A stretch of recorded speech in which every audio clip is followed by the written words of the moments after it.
Your sins bars you from entering heaven. Your only shot is to crack a joke to gain entry. Which one do you tell?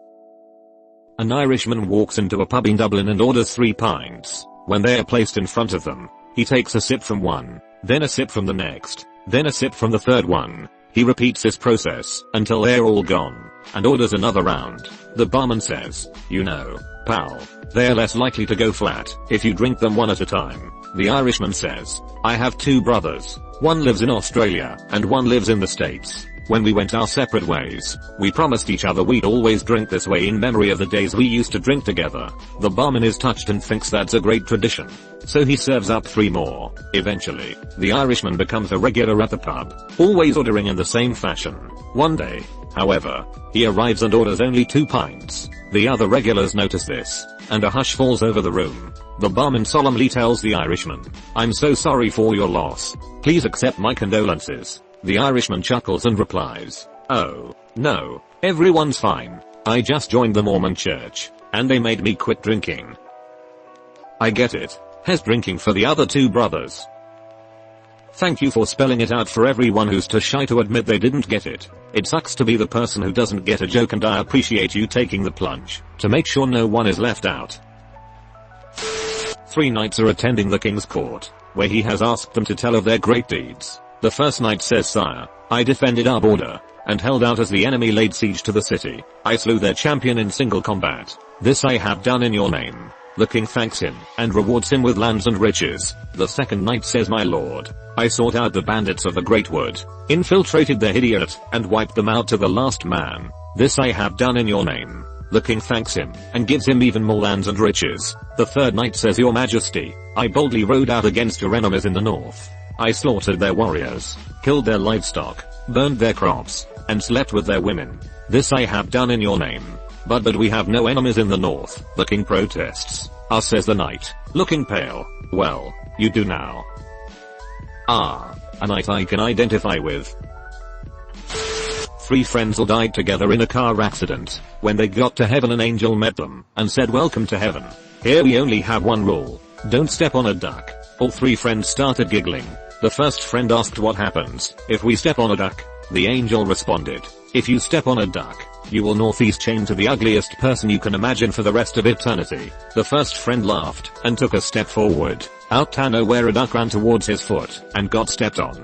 Before he knew it, an angel appeared with the ugliest person he had ever seen and chained the 2 together. The second friend, after seeing what just happened, started walking very carefully, but soon he was distracted by heaven's glory and stepped on a duck, and he was chained to the ugliest person he had ever seen.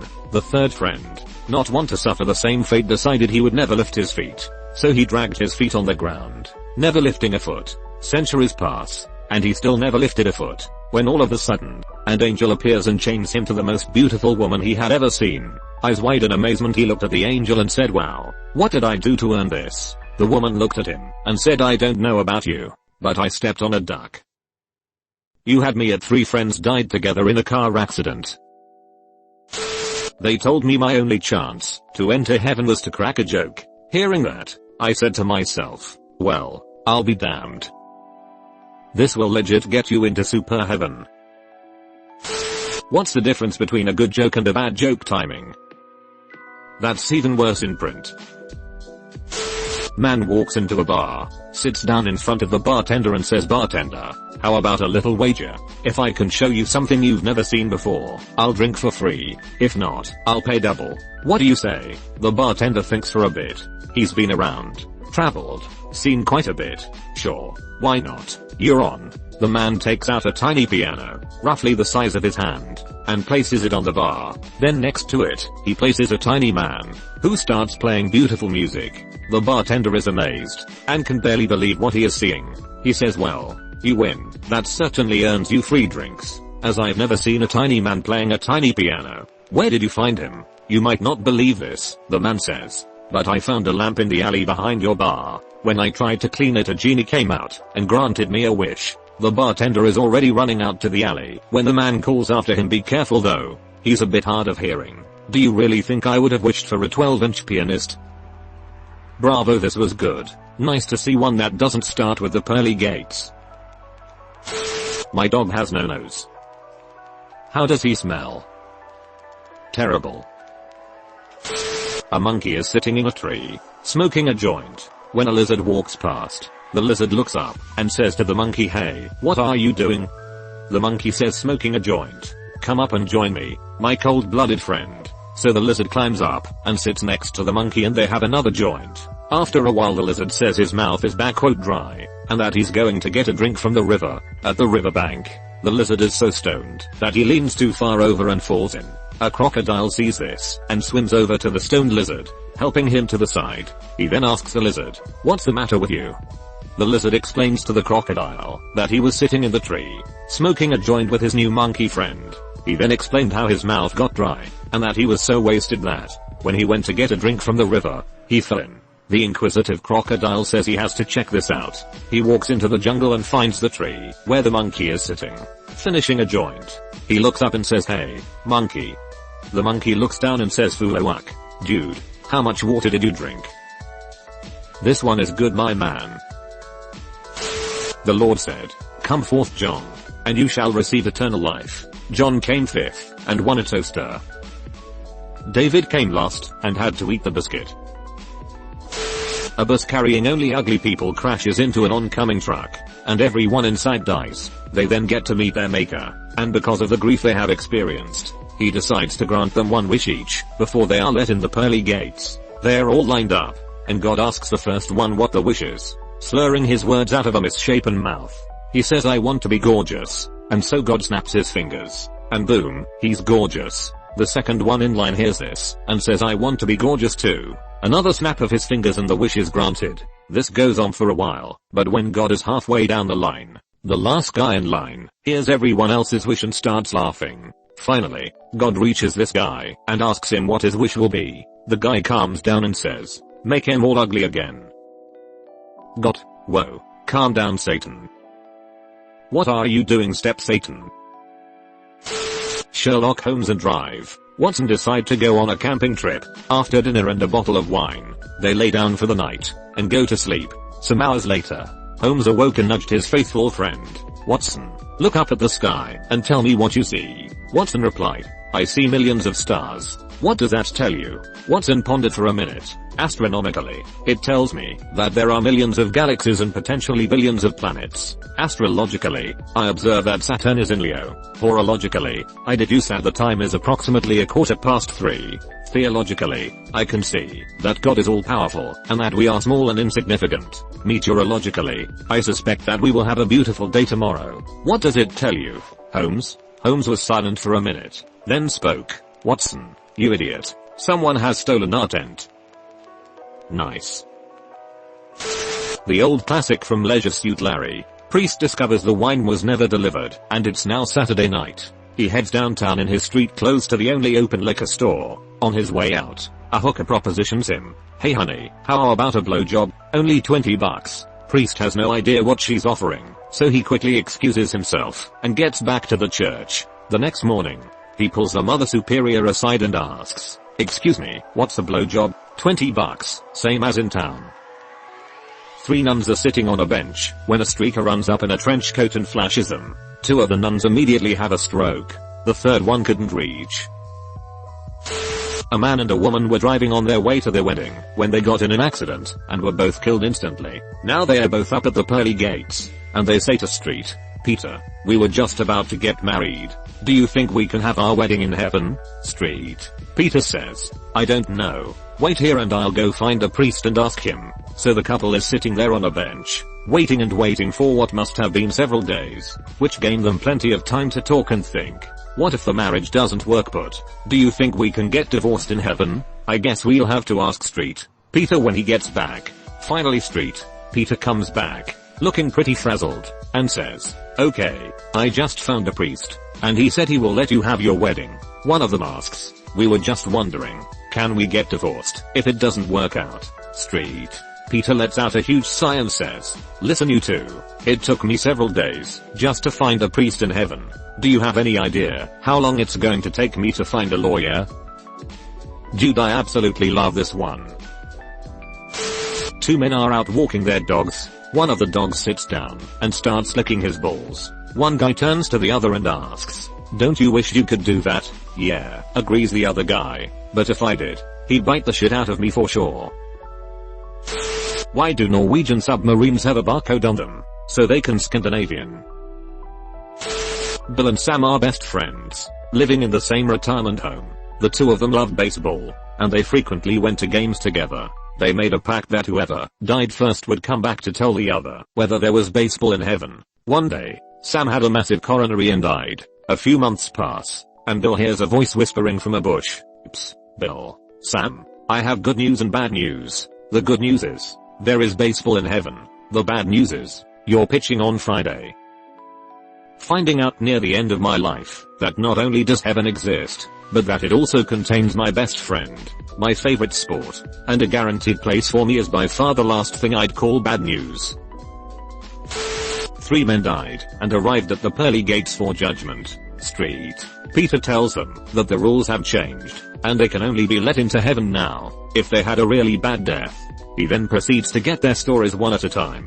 The first man explains, I live on the 25th floor of my apartment building.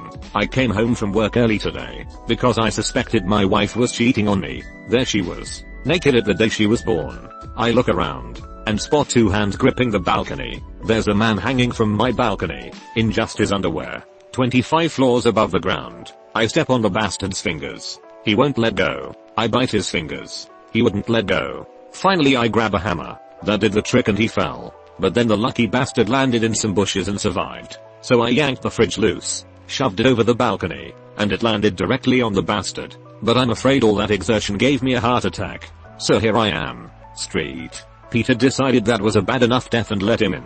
Then proceeded to get the second guy's story. The man looked quite confused. I live on the 26th floor of my apartment building. I work the night shift. So I wake up in the early afternoon.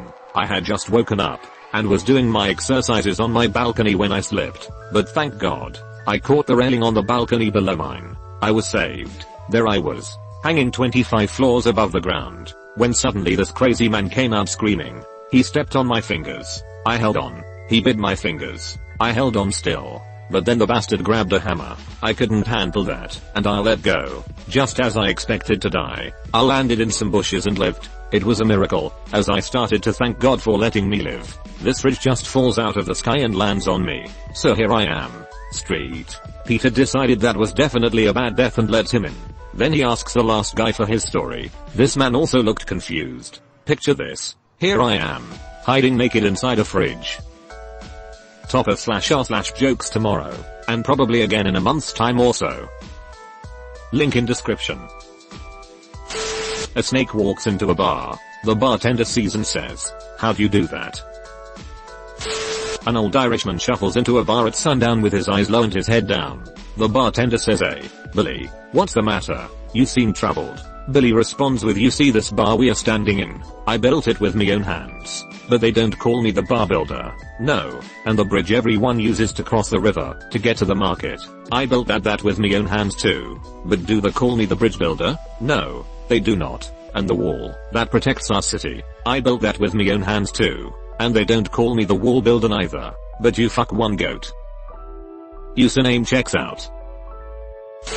4 nuns stand at the gates to heaven upon their death. Street. Peter looks in his book and says, "Alright, sisters, it looks like you've led very good lives overall, though you each have been inappropriate with a man once in your lifetime. Because you've been such good people, I'll let you dip the part of your body that touched a man inappropriately in holy water. I'll bless it, and you can enter." The first nun walks up and dips her finger in the water. Street. Peter blesses it, and she goes in. The second nun walks up and puts both her hands in the water. Street. Peter blesses them, and she walks in.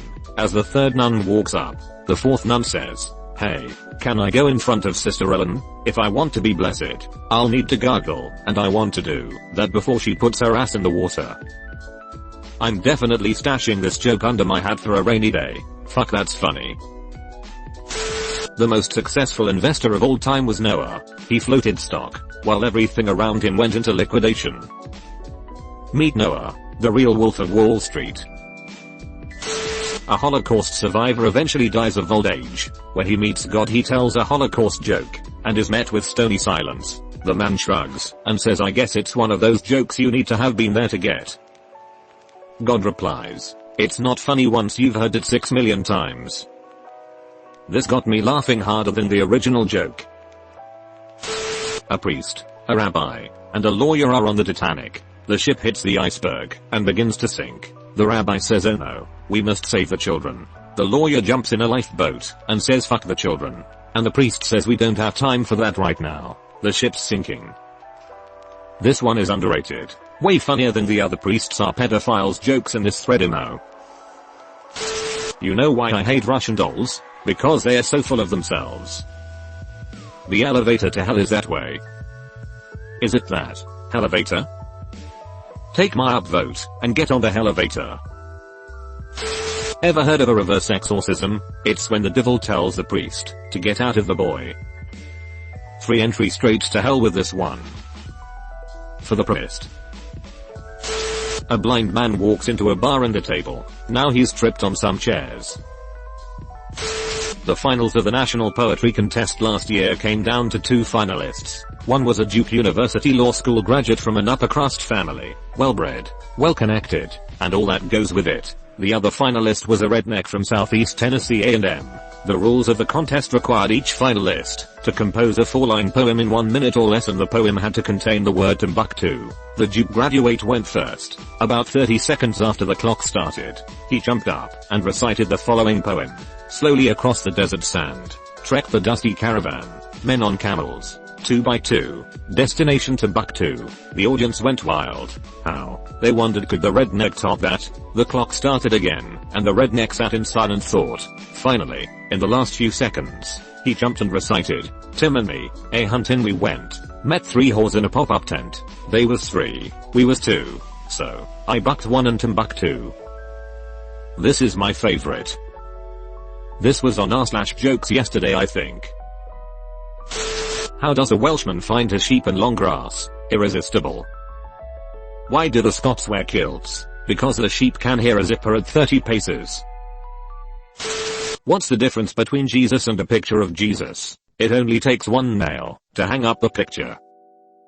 Reloads gun with holy intentions. 1 ticket to hell please. How do you make holy water? Boil the hell out of it.